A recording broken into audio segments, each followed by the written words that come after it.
Yep. We're live now. Oh, what is happening?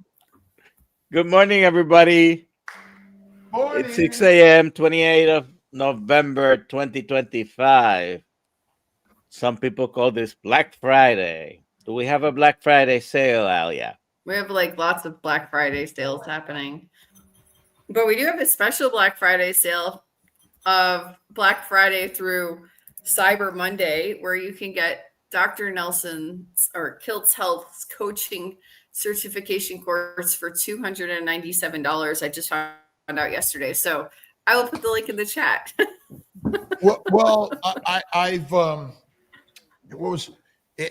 It's so we're all working together to teach each and every one of us how to take care of our own health and not rely on the government Right. or the authorities or doctors. I mean, James Garfield basically died from an incompetent, dumb doctor. He had just let the dude alone. He wouldn't have died. He'd been fine. There was no massive a bullet penetration to any major organ.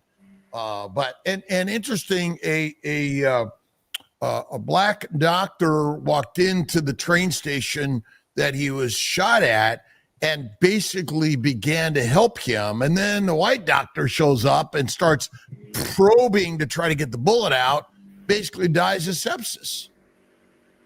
Left him alone. So modern medicine is pretty much like increasing the number of diseases more than anything. And Dr. Nelson, Alia, thank you for all you do for Kilt's Health, because without you, we're under the radar. Because of you, we're expanding and helping people learn more about this. Dr. Nelson, you want to lead off with introducing Austin and the conversation? Well, we didn't have time backstage for me to ask this, but I have a story of my own, and I think it relates to your topic here. So welcome here. If people have questions for Austin as we talk to him, please put them in the chat, QQQ. Also, hashtag AMT for what, Alia?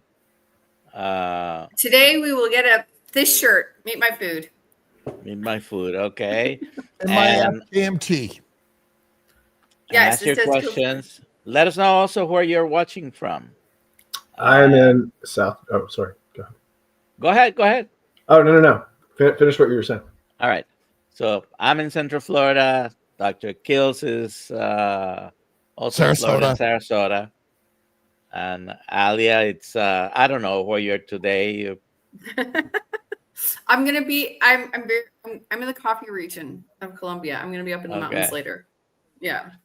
And Austin, where are you? South Jersey. South Jersey. So you're going to be talking to us about biomagnetism. And I'm not going to mention a brand, but I accelerated my stroke recovery 7 years ago with a machine that emitted pulse electromagnetic frequencies. And I have video proof of the improvement. That's beautiful. Yeah. So why don't you go ahead and tell us about this? Tell us about you as well. All right. Well, I am just a humble human being, servant of humanity, right? I've been through a lot in my life, just like many people. Currently, my mission is biomagnetism therapy. I've been practicing that since 2018. What is biomagnetism? Essentially, it is the use of therapeutic grade static magnets on the body in opposite polarity. So we're using those in pairs on the body in specific areas. You can almost think of it like acupuncture in the way that we always have a point A and a point B on the body, but it is not related to the acupuncture system.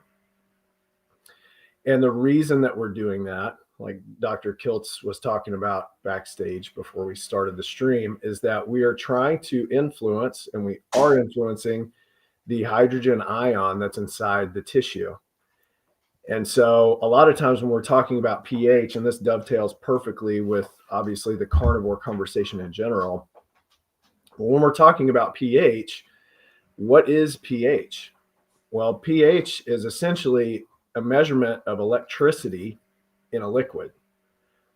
For our purposes, it's, it stands for potential hydrogen, right? So this hydrogen ion that we have inside our body has this potential to go one way or the other. We essentially are using the magnets in order to stimulate that hydrogen so that it goes into the tissue and moves around, and it acts as an immunosupportive molecule. So what happens if you were to look at a blood sample before and after biomagnetism therapy is that you would see the red blood cells actually unclump and they become more free flowing. In a lot of clients that we see with diabetes or cancer or any other more chronic or degenerative disease, we can look at those blood cells and they show what we would refer to as the Rouleau effect, where they kind of stick together, they're clumpy, they're not moving around very well. And what the hydrogen does is it goes in, creates a more oxygen-rich environment, and begins to unclump those red blood cells so that they effectively function more correctly. And so what does that equate to with clients that I see on a daily basis? I see things like Lyme disease, cancer, as we mentioned, fibromyalgia, a lot of gut issues. And so what happens is we see these, quote unquote, miraculous results from a lot of clients because the hydrogen is essentially helping to balance the pH. And then we see healing occur. When we combine that with diet, we get really fantastic results. Hydrogen peroxide, what is it? So that is essentially an extra oxygen molecule waiting to go into action, which can also be very detrimental, right? Just in the same way that we would use ozone therapeutically, right? Can also be deadly, right? We have to, Can you die of too much electricity at one time, right? Right? I mean, this sort of like there's a sweet spot for the existence of all life, right? Correct. And outside of that, but what does electricity and magnetism have to do with life? Well, essentially our entire being is constructed of, and really there's an argument to say that really everything is boiled down to electricity, and that magnetism is essentially the byproduct or the daughter of electricity. There's some argument, I'm not sure, Dr. Kiltz, if you're familiar with Walter Russell's work, the Universal One. He essentially believes that magnetism precedes all, and that electricity is born out from that product of nature. It's very hard to really nail that down, but I do think they're intertwined. There's certainly no separating the two, and we can see that in my work because we're essentially just applying static magnets, right? There's no electron flow with the magnets that we're using, but they are affecting an electric being, which is us. And every time you move your muscles, you're generating electrons. Well, so it's motion which creates the electromagnetic fields. Right. Nothing moves. There's no electromolecular, but everything moves because there's nothing not in motion. Right. Essentially, right? Right. Because the universe itself is moving. Right. And so even though, I'm standing still, I'm not, right? And so, this is the part, how much of what we say is really true, or it's our best definition of what we think it is? Right. Our poor attempt at descriptive terms. Right. Well, we do our best. Let me jump in with a question here. Maybe you can help answer some ideas. Nadima from Instagram, her brother, I think it is, has gangrene in his feet, also has a bone infection in his finger. The doctors have been giving him antibiotics for a year. None of the antibiotics are effective. Right. And why? Well, it's killing life, right? And the attempt is, well, okay, we have this imbalance, right? There's an imbalance of a particular life form that is trying to live, and it's using our body as that platform. And then our doctors go, well, we need to give you this antibiotic to kill said, pathogen. But as a response to that, you're killing everything else in its wake. How is it that the body is going to actually have healing? With biomagnetism, what we're doing essentially with the magnets is we're supporting the immune system, and then we're creating the environment in which it's like taking the fish out of water or taking us into space with no oxygen. And what happens is, let's say, for example, in the case of sepsis or gangrene or a UTI or really any infection, as we might think of it, is really the case of a pathogen that has moved from one area to another and is causing an issue because it's not in its proper place or home. And I give this example to my clients all the time. There are certain bacteria or viruses. Viruses is a whole other talk among itself, but let's use bacteria as the example because it's provable. We can take certain bacteria and move it from one part of the body to another, and we create major issues. We can use Candida as an example, E. coli as an example, Gardnerella vaginalis as an example, right? If we take those bacteria and we overgrow them or we move them to the urinary tract when they're supposed to be in the gut, we create a pH imbalance, and that creates inflammation, which is an issue for our body because it then is out of homeostasis. So to answer her question with the bone infection, there's probably a pathogen there that needs to be rebalanced. It needs to be moved out of where it's supposed to be, or where it is to where it's supposed to be, whether that's outside of the body or back into its proper home in the body. And I want to thank everyone from Instagram, YouTube, Facebook, TikTok, and also our Kilt's Mighty Tribe for stopping in on Black Friday. And as Dr. Nelson and Alia mentioned, we do have a Black Friday sale. We're also doing on Kilt's Health, Molecular Fertility, and but again, invest in your health and wellness is one of the most important things. So ultimately, is sterile soil, is a world of sterility, of no microbes, good for us? No. I mean, not even ultimately, close. did we evolve from the original microbes in and of itself, most likely? I mean, we are a soup of, we're more bacteria and all the other things than we are human flesh, right? We're sharing the environment. And so Nick Lane, he's a biophysicist guy, talks about how in the depths of the ocean, in the vents of the hot water that comes up, and all the minerals and the molecules that come together in some a soup of reactions, and in water. And what is it about water that electromagnetically has importance to all life?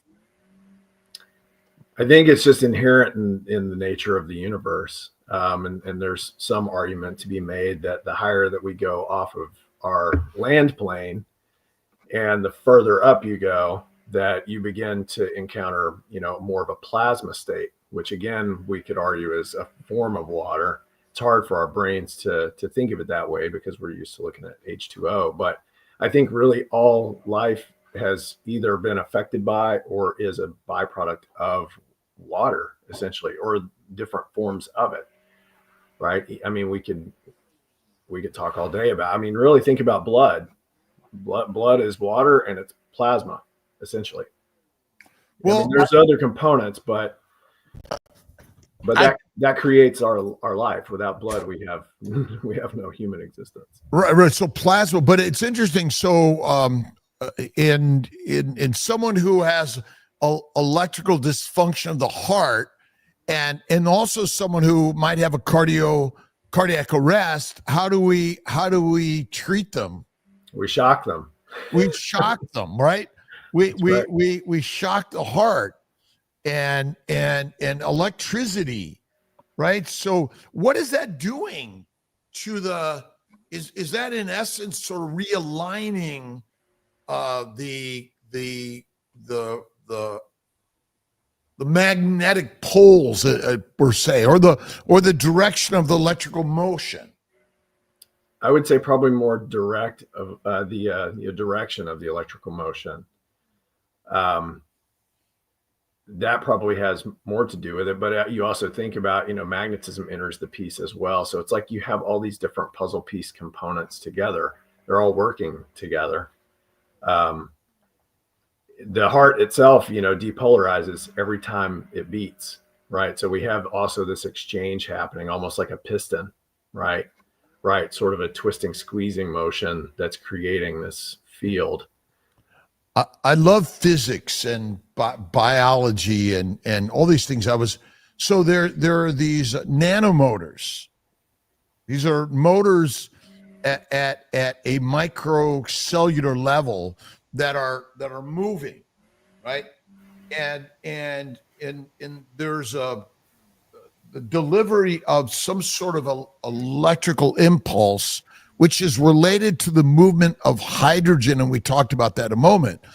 And so can things like getting out in the sunlight or getting into salt water or connecting, grounding to the earth, is that something that also has effects on biomagnetism? 100%. In fact, I would say that if we all did things more in alignment with the way that our ancestors did, where we were just out in nature, I probably wouldn't be sitting here talking to you about magnets, right? We have to create all these things because of our modern day world, in a way, because if we're grounding, right, then we're talking about electricity. We're talking about sunlight. We're talking about a radiative electricity, right? It's a light force electricity, right? We get energy from the sun in solar panels, which then creates electricity. Salt water being one of the best conductors, right? So as Nikola Tesla described, the earth is more of a Tesla coil in a way, right? It's an ecosystem of electricity. The sun's motion and effect on the entire earth plane that we have here.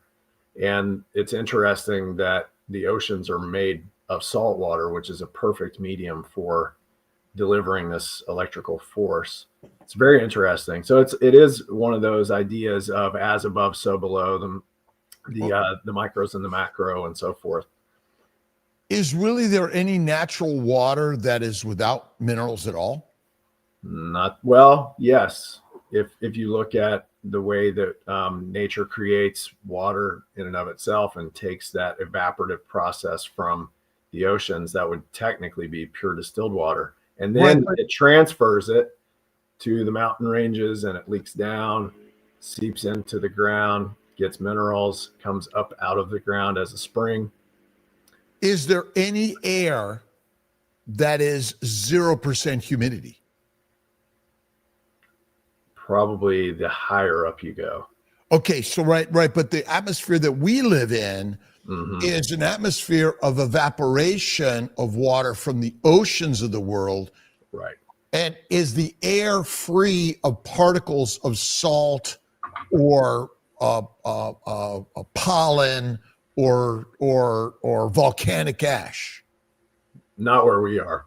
I mean, right. So ultimately the world, the atmosphere is a vibrant, teeming life, really, if you think about it, right? There are life forms everywhere we are. Yeah. Like there's nothing sterile, but we're trying to sterilize the world. Of course. Right. That's modern medicine's answer to everything. We just sterilize it and it'll go away, as opposed to understanding our relationship to it. I have a question when you're done, Dr. Kiltz. I have a question. Oh, yeah. Okay. You're right. So you also do the carnivore diet. I'm trying to formulate my question so it sounds scientific or sounds normal, but what is that relationship to the body healing and the electricity needed and produced by the body? Why does that food work better than McDonald's French fries? Okay, so by the way, my question was exactly the same as Alia. how does diet and why carnivore may be more valuable for our electromagnetic force fields. Crazy. It's crazy. Well, if you think about it, and this is the conversation that is ongoing in the social media and what have you. What is the appropriate diet, right, for really anything? Well, as I tell clients all the time, if we remove all of the noise and we just look to nature, what would we be doing and what do we observe? Right? If we go back pre-industrial revolution and further back into Egypt, you have modern agriculture in Egypt. That's kind of when we really started to cultivate that. But let's go back even further when we were just outside, no civilization whatsoever.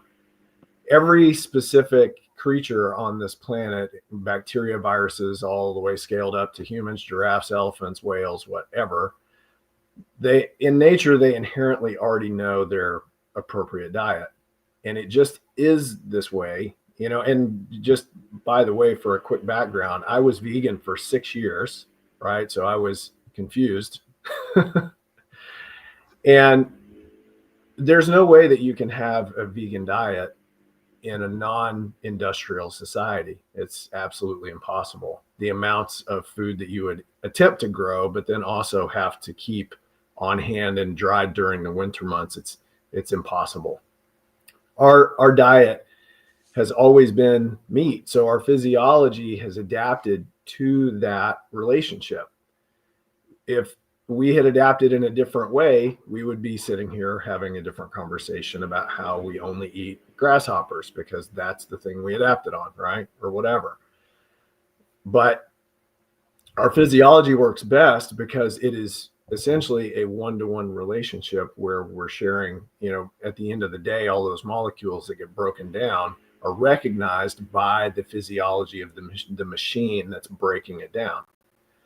And so because we adapted to eating meat, because our body needs all of this energy, right? And meat has a lot of energy. And it actually, the really big thing about meat is it doesn't contain the toxins that plants do. Correct. And that's really probably the biggest thing. And so no animal cooks their food except humans. So let's pretend we ate only raw plants or raw meat. Right. I mean, which one, again, if you look at many of the great apes, they spend much of their time consuming plants. Right. And their gut is just always digesting. And whereas humans, we're able to go much longer periods without eating, and plant food is probably the biggest cause. Now, but the problem is, in our modern world, can we prove that animal-only diet versus plant-only diet, who's going to live longer and have the least amount of diseases? Do we have that? Who's going to tell us the way to do that study, Dr. Nelson? I don't know. Bart K.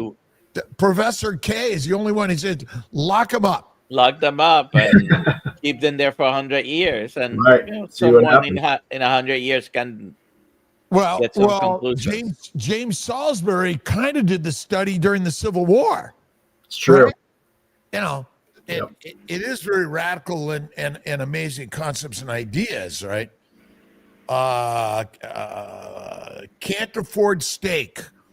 I mean, ultimately, the cost of buying a whole cow or ground beef is pretty cheap, wouldn't you say? Yeah.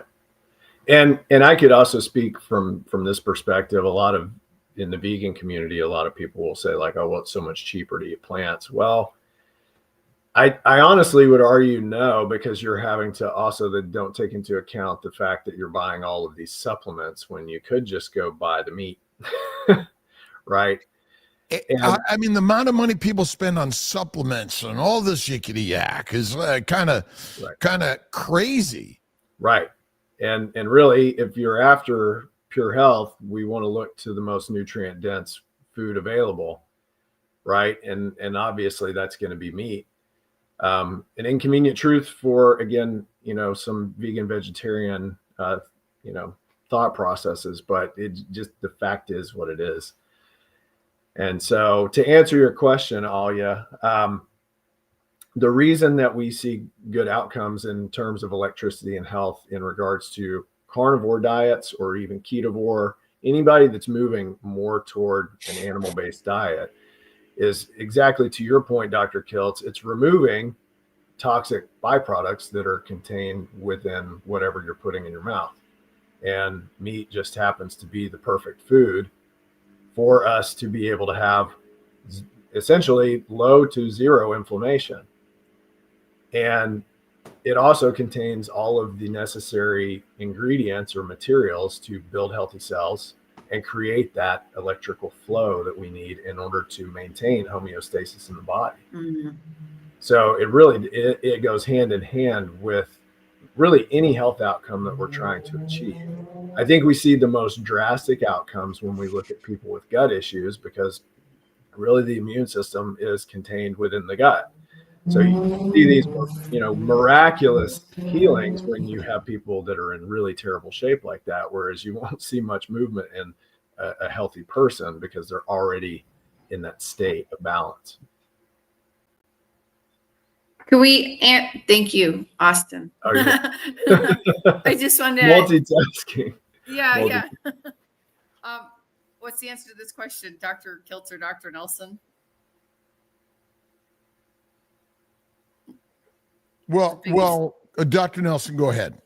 No, go ahead. Well, again, it isn't low iodine. It's plant goitrogenic effects.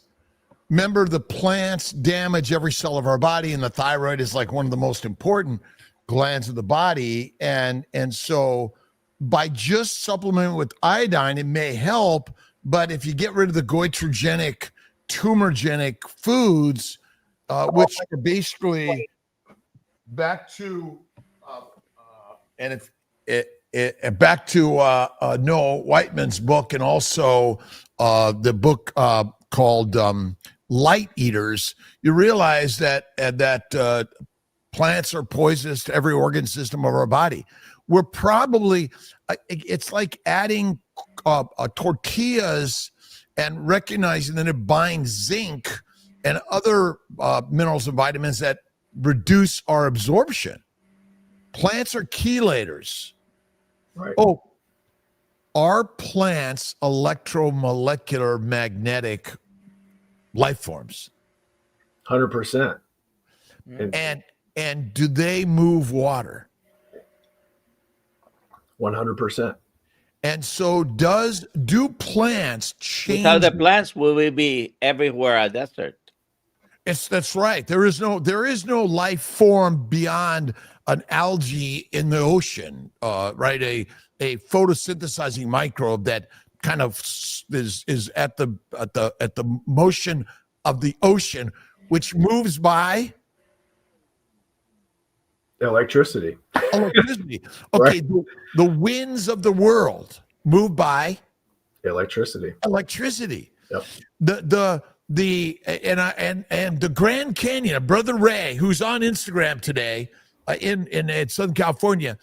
So, do the sands and the winds and the oceans, their motion is right? It's all electricity. It's all electricity. It's all magnetism, essentially. Right. Yep. Right. 100%. And Rick mentioned we're all on a mission of entropy.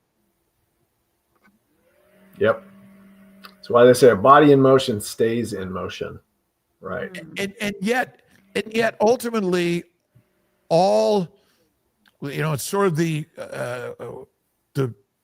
life force of the universe is within each and every one of us. And you could get down to the cellular or the electromolecular reactions within the cell. That is no different than the cosmos. Right. Right. This is the idea. I try to give clients very simple analogies, but if you think about it, we're related to everything else, right? Everything else is contained within everything else. You look at a leaf and you look at our hand, and they both contain veins, right? One of the oldest organisms in on Earth with continuous life? Plants. Turtles. Right. Oh, Plants. Yeah, sure. No. Trees. Yep. Trees, because they produce a lot of dead material. Right. That's the strongest material besides a rock. And actually, a tree makes wood. What does it make it out of? Right. Minerals, water, Sunlight. sunlight. Yeah. Sunlight, right? So what is it about sunlight that affects and creates magnetic energy? I mean, ultimately, at the end of the day, it's electric. Yeah, so there's these photons that hit things and energize them and heat them up and Right. move them. And it's again, the motion is where electricity comes from. Right. And the motion essentially comes from sunlight, because without sunlight in our universe, nothing exists. Correct. Which is Right. why we have all the religions that worship the sun. Okay, so now let's get back to faith and religion and the power of the belief in a higher power. What does that have to do with anything? I think ultimately it's a core recognition that there's something that gives us our experience here. Right? It's this urge that we have to want to show a reciprocal gratitude for that. No matter what religious or spiritual aspect you subscribe to. Which is all a belief of humanity and how we visualize the universe. Right. Just like every organism, again, so we're the ones that are telling the story of everything. Right. We have no idea what everything and anything thinks of anything, because we're the only ones that are creating the outpicturing story, right? And as I'm listening to The Fifth Mountain by Paulo Coelho, and if you haven't read his books, you guys got to read his stuff. But ultimately, it is our faith and belief in a higher power that truly creates everything. Right. Which I forget the author. Well, it might have been Walter Russell, that mind precedes all. There's nothing but a story, right? Right. And we're built on the power of the story. And oracles, the Oracle of Delphi. I mean, ultimately, and I was looking up the first book story, which I think is the Gilgamesh, Mm-hmm.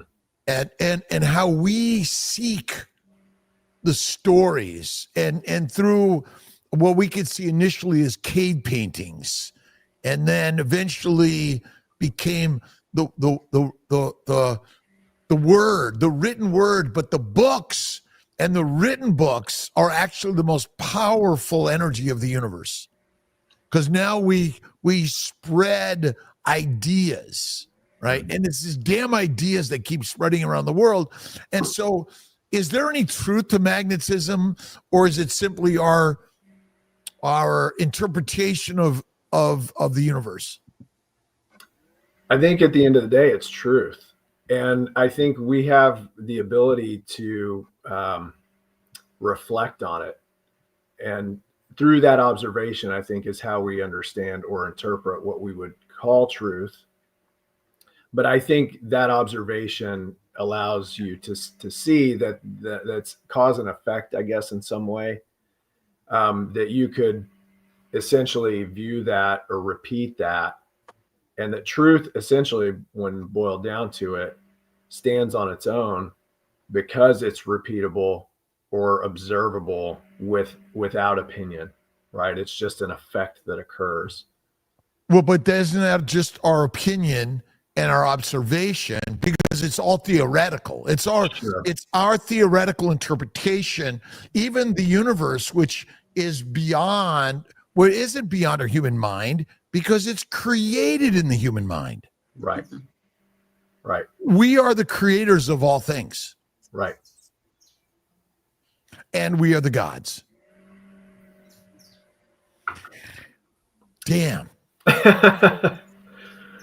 It's as simple as that, right? Yep. And so go blog, go about blogging in the universe. That's all we're here to do is blog, right? Right.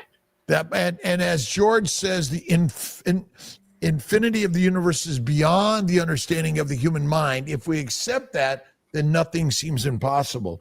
Although, as I say, I am possible because I believe. And faith in God is ultimately the foundation of humanity. That's true. We should get some of these questions. Let's see. No questions today. No Yeah, I questions feel like Dr. today. Kiltz and I would probably just do 2 hours of philosophy. Yes. well, it is just, and ultimately, I mean, what book is like the single most popular book ever created by mankind? The Bible. The Bible, probably, yeah. The Bible. Now the Bible is what we could, the Judeo-Christian Islamic Bibles, but ultimately we got to go back to our ancient brothers and sisters who first contemplated anything other than anything, right? Yep. So yeah, we're only here temporary entropy, right? But it's like a breathing, it's like a beating heart or the breathing of life, right? It's always growing, it's always dying, right? It's always recreating, but it's just sharing electrons. Right. Wilhelm Reich, who also a very controversial figure, observed this very thing, and when he was creating his theory of orgone energy, right, that everything essentially is in this movement pattern, all of the body, all of nature, and that in these areas of what we would call stagnation, like a Sahara Desert, there's less of that movement. There's still movement, right? You have the lizards and the cactus doing what they're doing, but ultimately it's that breathing, that in and out, right? Well, interesting. So understanding the glycocalyx, the sugar layers of cells, and the plant biome, and the plants breathe, and Right. they move water from the ground up through the tree, the limbs, and the stomata actually spray the water around the tree, right? And so there's this motion of water and all the minerals and minerals and vitamins and other products, and then I imagine the bacteria, yeast, and viruses are also part of that motion, right? And so we're all life forms are connected as one. Right. And this idea that we're going to end cancer or end disease is like a fictitious story.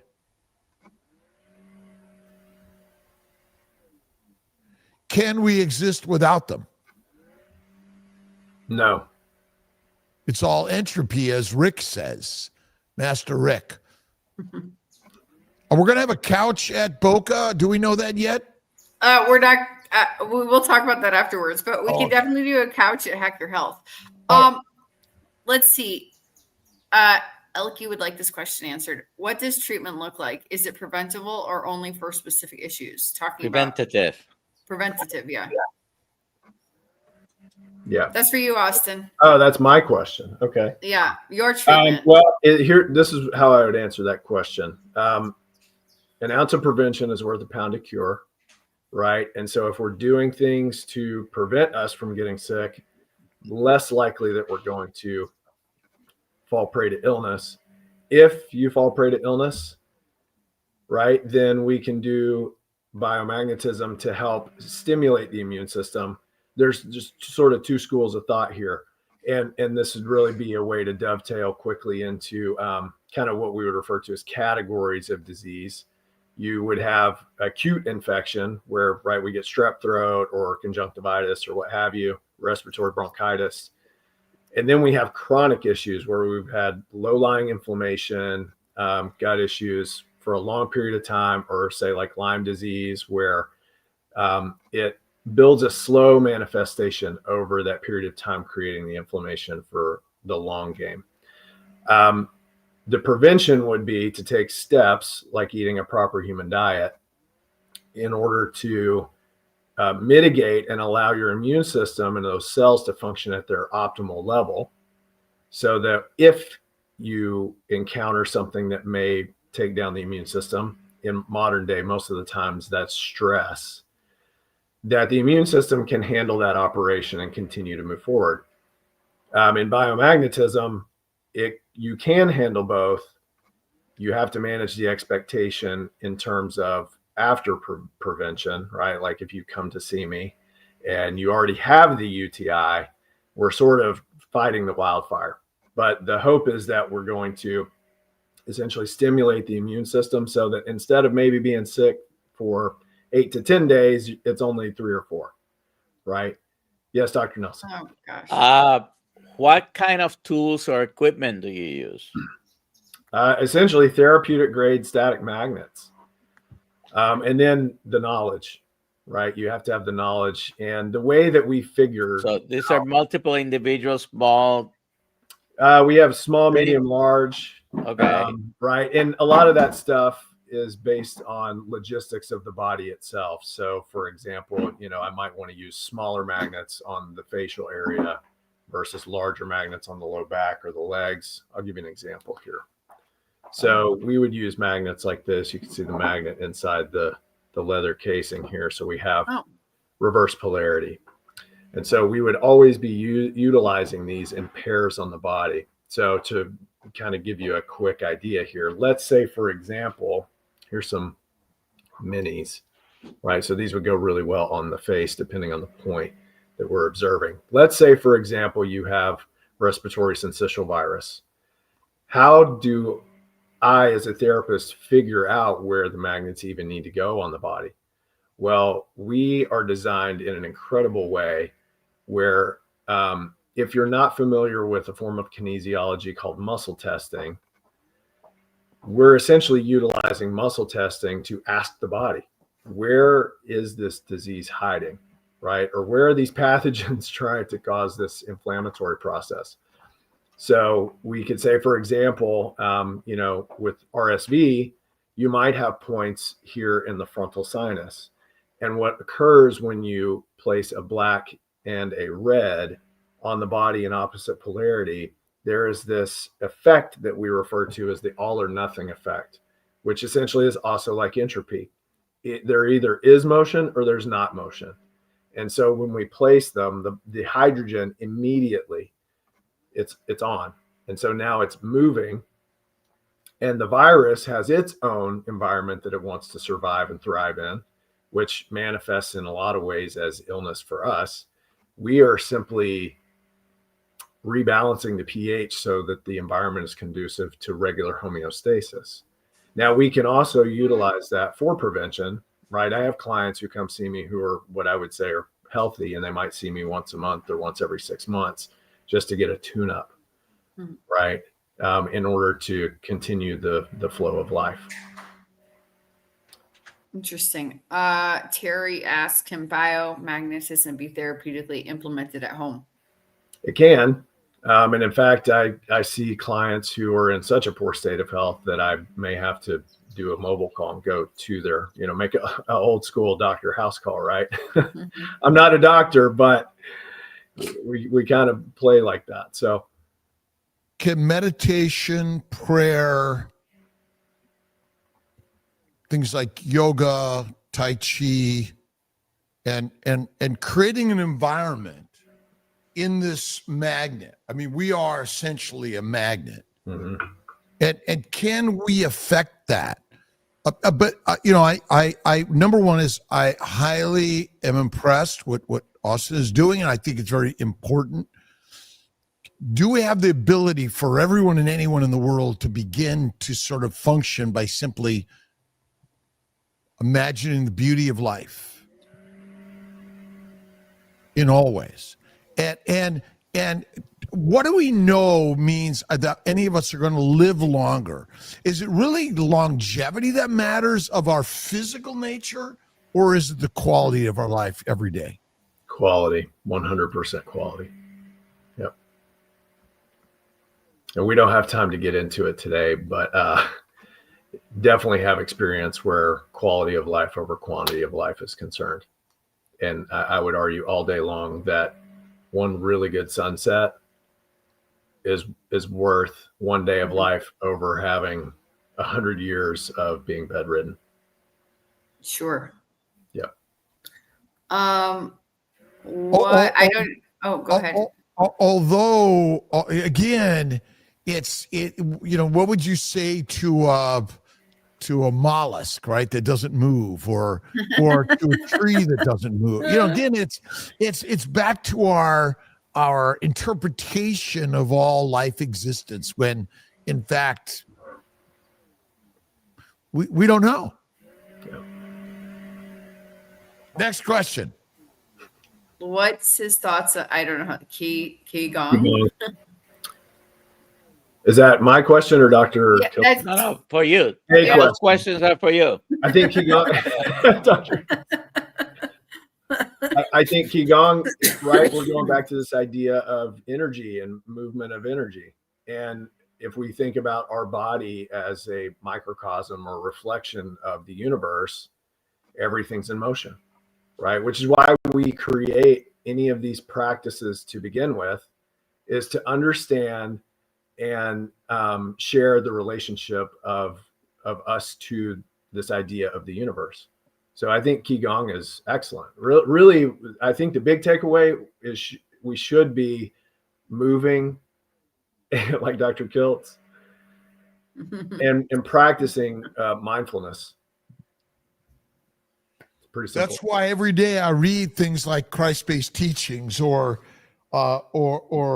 meditations by Marcus Aurelius, or the four Gospels, Matthew, Mark, Luke, and John, because these are human writings, or the Bhagavad Gita, or the Tao Te Ching, or these are human writings that were, and by writing, even just sitting down and writing, I love you, thank you, please forgive me. How easy, how beautiful can that be? And it was interesting about I watched the movie, the series about James Garfield and struck death by lightning, and the one thing, he was a preacher, he was a statesman, he was an amazing actual guy, but he was remarkably kind and forgiving. Does kindness and forgiveness help the electromagnetic flow of our body? Wow. Absolutely. Good question. I see that a lot with cancer patients. And I think a lot of that has to do with just the resonance of our frequency of our body, right? And our normal state is to be in a calm, at peace, so to speak, right? At peace. When we are chaotic, that's only supposed to be a temporary response as a survival mechanism, not a way of being. Yeah. Tom Sid on Instagram, how does frequency fit into this discussion? Maybe that's part of the frequency, maybe is part of our anger, sadness, depression, and how can we change those things? Well, I think, like you mentioned, meditation or movement. I mean, you think about how you feel and reflect on how you feel, even when you do something as simple as take a walk, right? If your thoughts are busy, they're moving, right? And they are asking you to go move. And when you go move, they are allowed to essentially work themselves out, right? And then you're back in that harmonious state. So I think frequency, ultimately, of course, we're talking about magnetism, electricity, frequency. It really is all sort of the same stuff in a way. I think the recognition of where we fit into that mix and understanding that what we equate to as being at rest, parasympathetic mode, is a specific, well, probably multiple frequencies playing their part in our body. And that gives us our homeostatic framework, right? All of the different cells vibrate at different frequencies. This goes back to George Lakhovsky's work. For anybody that is unfamiliar, go look him up. He was amazing physicist, French physicist. And he talks a lot about the vibratory nature of cells and how everything, right? It's just like Wilhelm Reich or anything else we've talked about this morning. It's all moving. It's all in motion. And things get out of whack when they're moving in the incorrect format.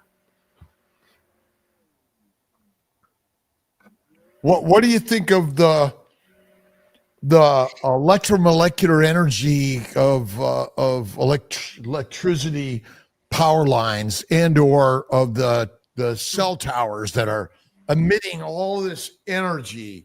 How's that affect our magnetism? Oh, it affects it quite a lot. In fact, when we've done biomagnetism conferences and we're teaching, doctors and acupuncturists and everybody, we always do this interesting demo where we actually show an immediate effect, going back to the all or nothing effect, where we will take a person, we try to knock them off balance. And unfortunately, I can't really do that on camera today. You might have seen this, Dr. Kiltz, but you can actually take a strong enough magnet. And again, because there's an all or nothing effect, it immediately begins to move the hydrogen.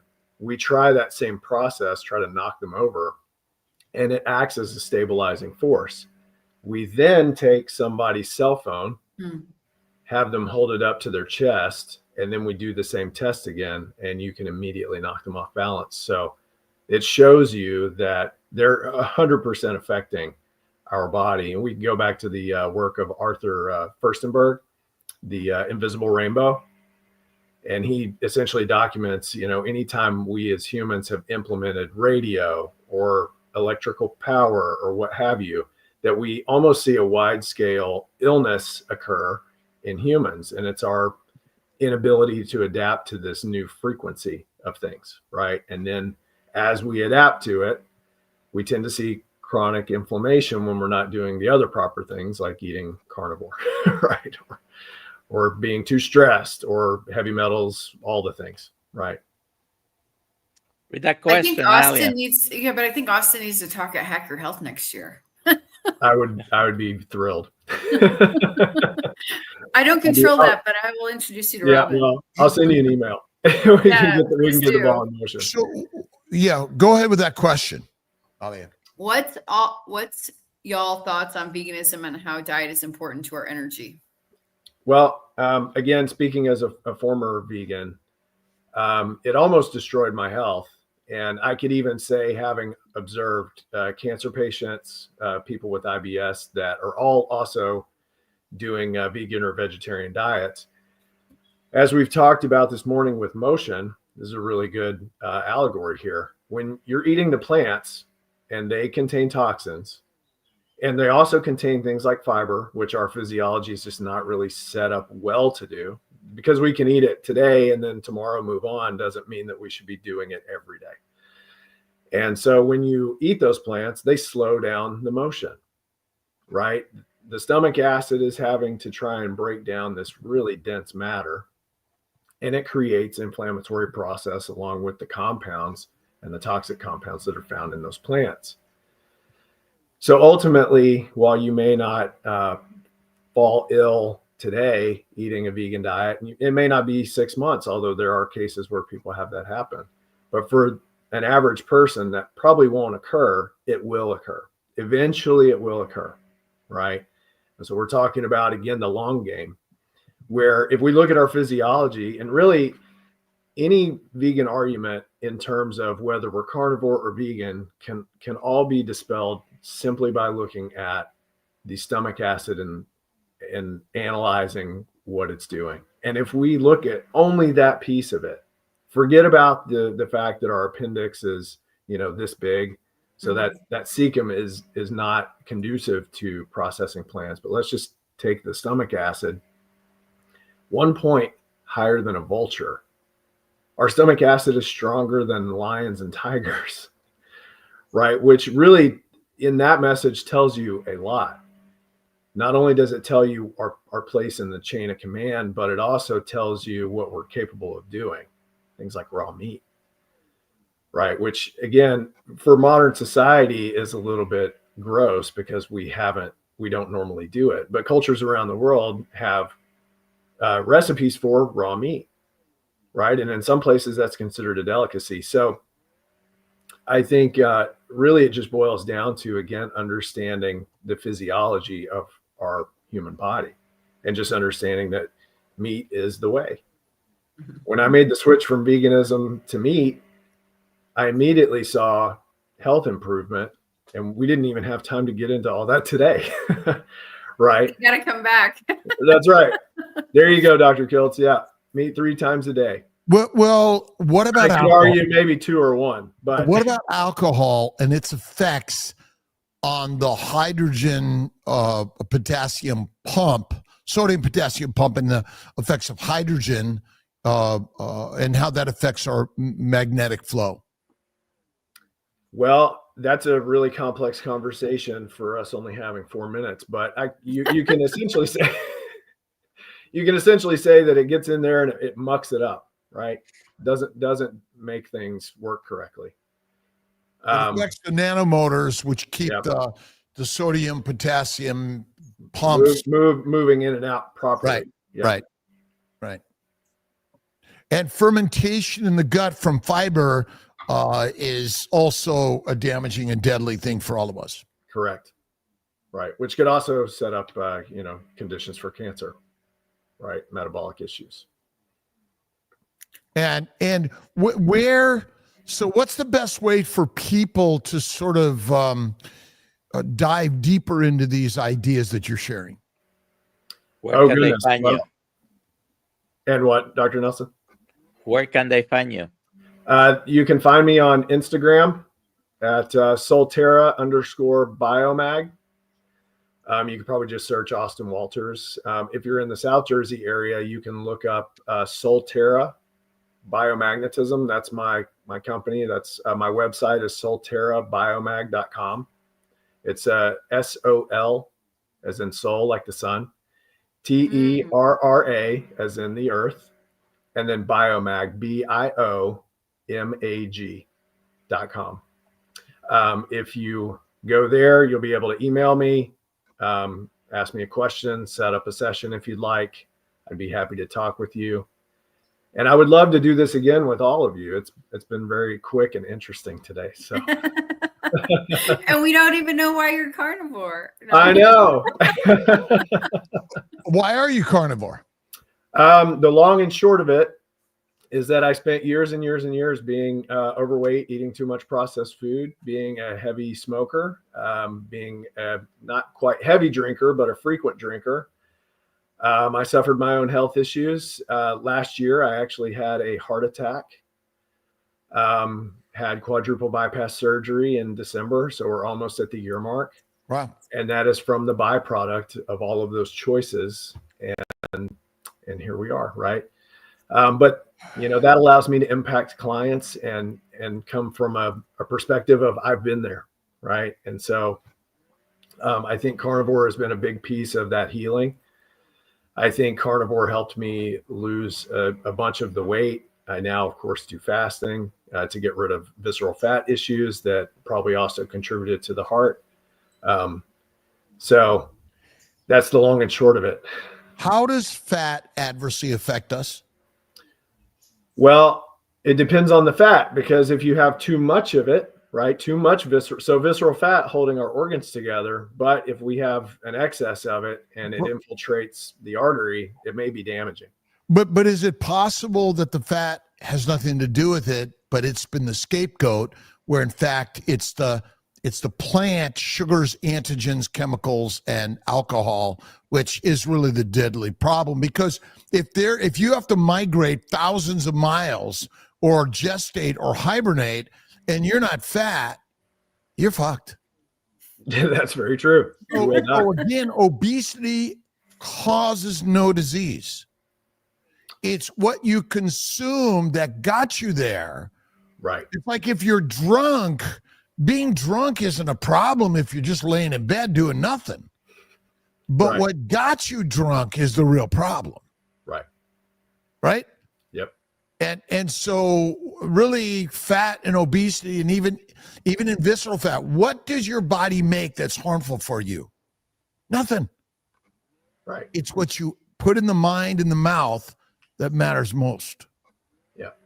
And simply, again, if you cook your plants well, eat less frequently, and add fat. So fat, faith, and fasting seem to be the best place to go in your day-to-day life. And there's only one day of life. Right. It's Today. right now. It's right now. It's just right now. Yep. Eckhart Tolle, right? That's right. What's your favorite cut of meat? Oh, if I had my pick, it'd be ribeye. Yeah. All day long. Picanha. Oh, Tanya, I'm all there. I'm there. oh yeah. Am Well, that I would love to weird have one? all of you down if you ever get curious and you want to. Where are you? I'm in South Jersey, so I'm not too far from you, Dr. Kiltz, but Yeah. you know, We're all close. I mean, right, relatively I could speaking. be South Jersey in 3 hours. I know. from Well, we didn't Florida. even get to remote biomagnetism. And Well, the that's interference. why prayer heals. Right. Our thoughts are electromolecular energy that Right. vibrates to the universe. Yep. And that's where meditation and prayer come in. Yep. What we can do to share around the globe electromagnetic energies. Absolutely. I love it. All right. Well, it's been a pleasure, Austin. It's been a ride. The winner of the giveaway needs to email Alia at DJ Magic drkills.com. Man, Matt Leo, please email me. You know how to do that. I think he's won twice this week. All right, KMT, thank you for being here. And I'm going to sign off there. Thank you to Instagram, signing off there. And I'm goodbye, everybody. all right, I'm signing off here. guys.